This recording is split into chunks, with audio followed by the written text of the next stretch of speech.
We've got a great Q&A today. It is actually an interplay of two of our members, one who is new to metaphysical thought and one who is quite experienced in this realm. Patricia has such a thirst for evolution, and I am inspired by her growth, while Susan has been on the path for many years and is always a wise and stabilizing energy. I have gotten so busy, and as much as I try to respond to everyone, it gets more difficult, and I'm thrilled to see the community helping each other through this. That was always my goal, to bring together a healing community, and I'm humbled to see it happening. Before we get started, please hit the like and subscribe buttons to help this channel grow. Your interactions help more than you know. Check out the shop button, and if you are so inclined, all tips via the super thanks button below the video go back into channel expenses to keep me independent. Now let's take a look at the ever-sparking brain cells of Patricia Crosby 5053, who made the following comment about my recent video about what 5D means and how to attain it. Let's listen. Wow, ex-pharmacist, that was amazing. You explaining densities and dimensions, I need to listen again. It's like learning a new language to speak. I need to learn new terminology, the meanings, and how to apply it to what's happening in both the physical and non-physical world we're living in. And of course, how it applies in the natural world God created. I always feel like I need to know it's natural, not coming from artificial intelligence. I've heard about out-of-body experience and remote viewing too. Then when I think of time travel, are all ways of these methods ways of leaving to experience ourselves elsewhere? How do we know which experience we are in? I'm sure we must learn at a lower level first. Maybe mediation or practice chi or yoga. Please lead us if you can. I'm a novice here. I'm trying to find my way. Have a lot to catch up to do on this. I'm very grateful. This is a new journey for me. So many new things to put in my daily routine. Little by little. Best wishes, XOXO.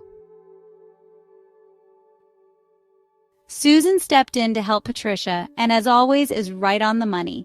Here's Susan Nachman. Good morning, dear Patricia. I really understand you. When I reconnected around 15 years ago, I was scared most of the time.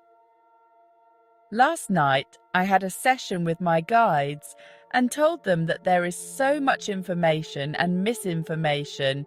It's like a salad, and you can't pick out the tomato from the cucumbers. I reincarnated for a purpose. I have been volunteering on a quiet level to help get the info out there without the drama and without the whole industry the spiritual community has become. I make the analogy of teaching your kids. If it is done in a respectful and age-appropriate manner, stating the facts, they will accept it. I know absolutely nothing about physics. The 5D was explained to me as how fast energy moves, like water going down a drain.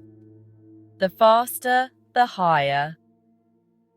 It is easier for me to think of a gear shift in a car. The Earth is moving its position and has or is in the 5th gear. This is natural. Nothing to do with AI. Mankind has to catch up. Ascension means awareness, understanding universal law and doing the right thing. It's taking the horse eye pads off. The ability to go up depends on your spiritual DNA, but also can be developed by learning meditation, walking in nature, and practices such as Qigong or yoga. It has to be when the person is ready and with the right teacher who you feel a connection with. It can take time to feel energy. I can easily connect in the fourth, but can only go up to the fifth for short periods when in deep meditation. It feels like you are high.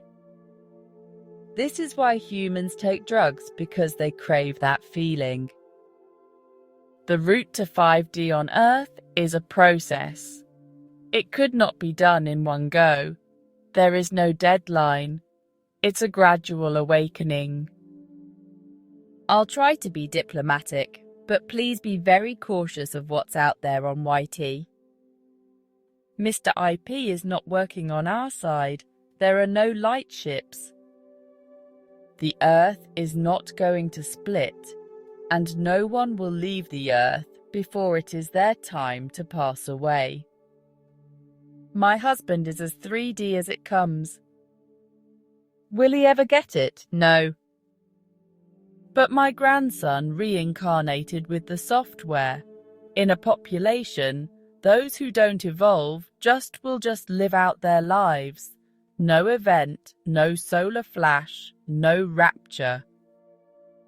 The ascension will be gradual, adapted to the needs of humanity, and assisted by both our galactic and spiritual guides. Last night, upstairs told me that we are getting there. Still some cleaning out to do. Always here for you. Much love.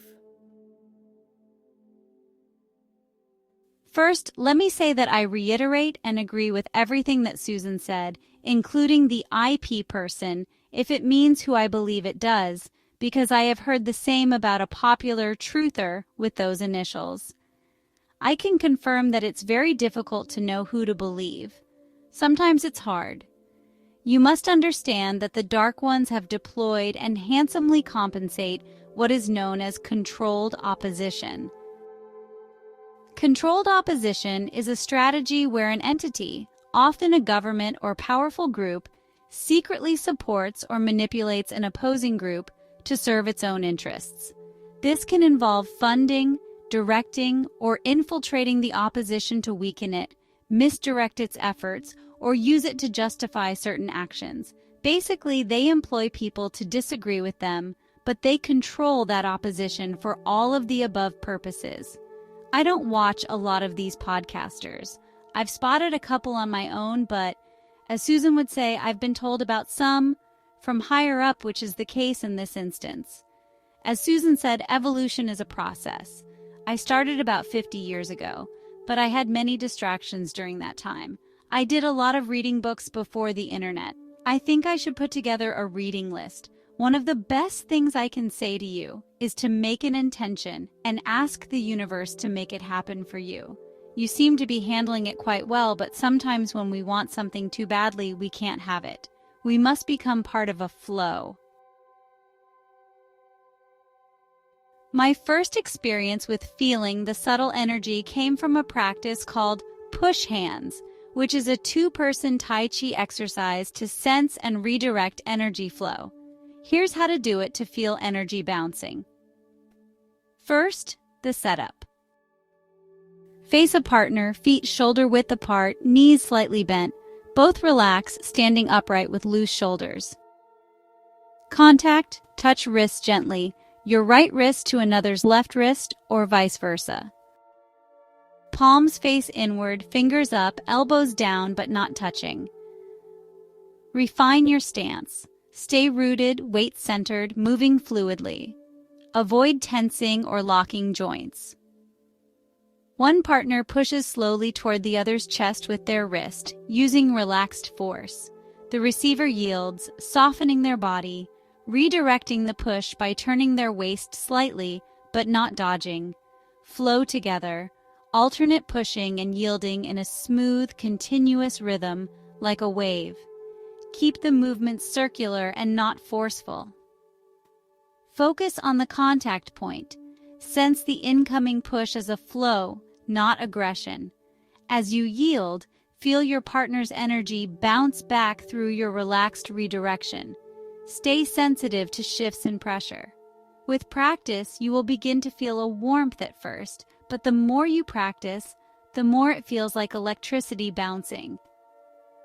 Breathe naturally, always stay soft, and let the energy exchange feel like a dance. Practice slowly to tune into the subtle energy. Tai Chi study is an excellent way to connect, but be careful in your choice of a master. Many commercial classes do not teach energy exchange and address Tai Chi practice from a strictly physical or 3D perspective. My experience has been that the majority completely ignore the development of energy direction. Tai Chi takes years to master and fully develop such awareness, so choose an elder to guide you. Next, I would like to say that I agree with Susan that AI has nothing to do with it and would like to expand. AI, or artificial intelligence, is computer-generated. Your feelings and thoughts are not. AI cannot control our thoughts without implantable or ingestible devices, because human cognition arises from complex biological processes in the brain like neurons, synapses, and chemical signals that are not directly accessible or manipulable by external systems like AI. Thoughts are shaped by a mix of genetics, experiences, emotions, and sensory inputs, forming a unique dynamic system that AI cannot infiltrate or override. Even when AI influences behavior such as targeted advertising or propaganda, it's not controlling thoughts directly, but rather nudging decisions via external stimuli, which humans can still resist or reinterpret.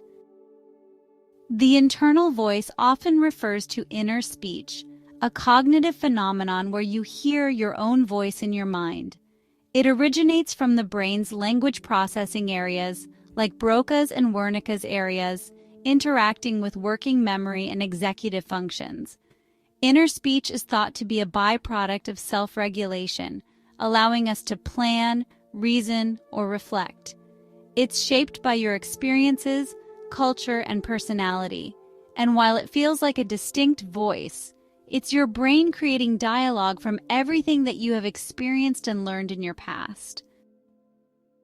Intuition, often described as a gut feeling or instinctive knowing, interacts with the internal voice but stems from distinct cognitive processes.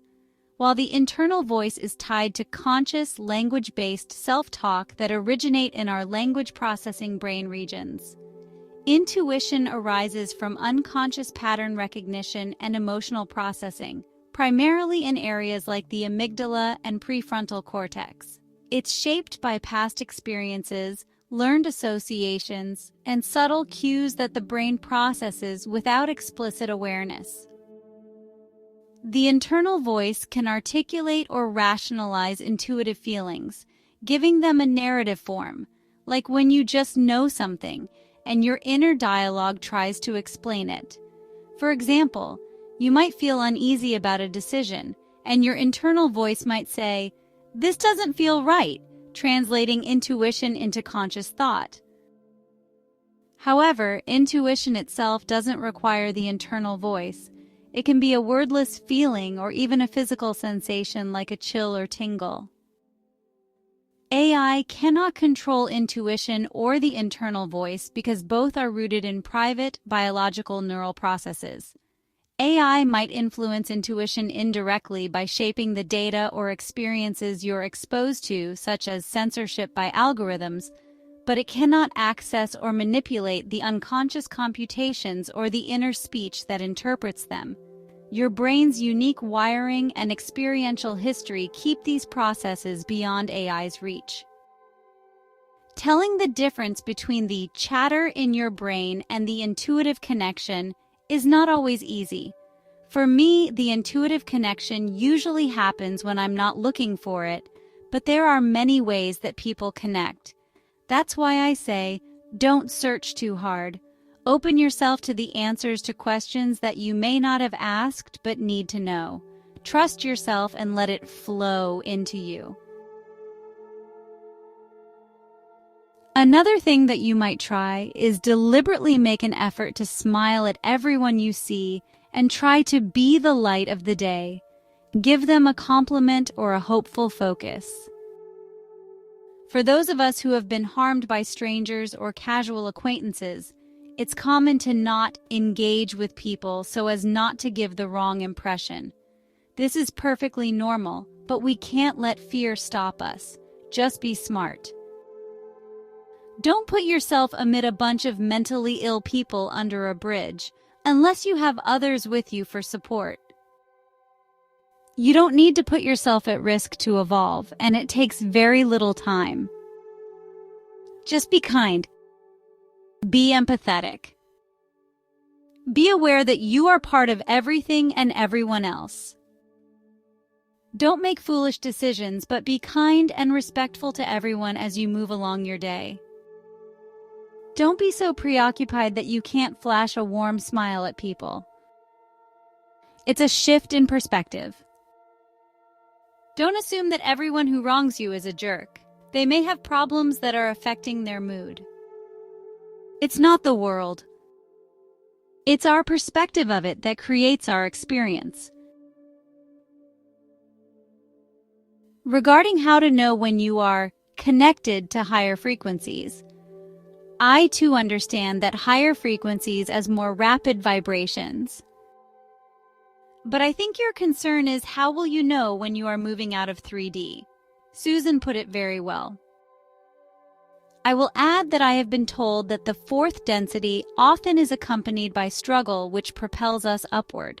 Perhaps you may become more sensitive to three-dimensional experiences. This is not necessarily something you do or say, but something you feel. Perhaps feelings that you have never felt before. Exactly as Susan explained, moving to 5D is not like taking an elevator to the next level.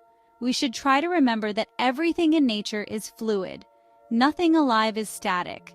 We move in and out. Allow yourself to feel. Decreased focus on the senses can help. This is why meditation can be so effective. We close our eyes, mentally block out sounds, smell, and physical touch. We remove all connections to the physical three-dimensional world and allow that spark within us, that fractal of the Creator, to connect. Note that I said allow the connection, don't push it. Just be. Just receive. I find that it becomes easier to deliberately connect as time goes on. Once you are relaxed and completely focused on that movie screen beyond your eyes, you have many choices. If you are able to visualize, you will begin to see forms. In fact, many can see images or scenes quite vividly. This is a blessing if you can, because you can have visions which reinforce your desired reality. Once you successfully learn to block out the physical and plug in to the universal consciousness, so to speak, you may choose to ask for guidance. It's very similar to prayer. Ask for guidance or clarity, not for the universe to fix your problems. One thing to remember is that as difficult to hear, everything is just as it should be. You might also direct physical healing. If you are able to visualize your body repairing your dis-ease, it can make it more powerful. But studies have shown that it's your faith in your ability to heal yourself and the intensity of your passion, which are two of the most important factors in energy healing.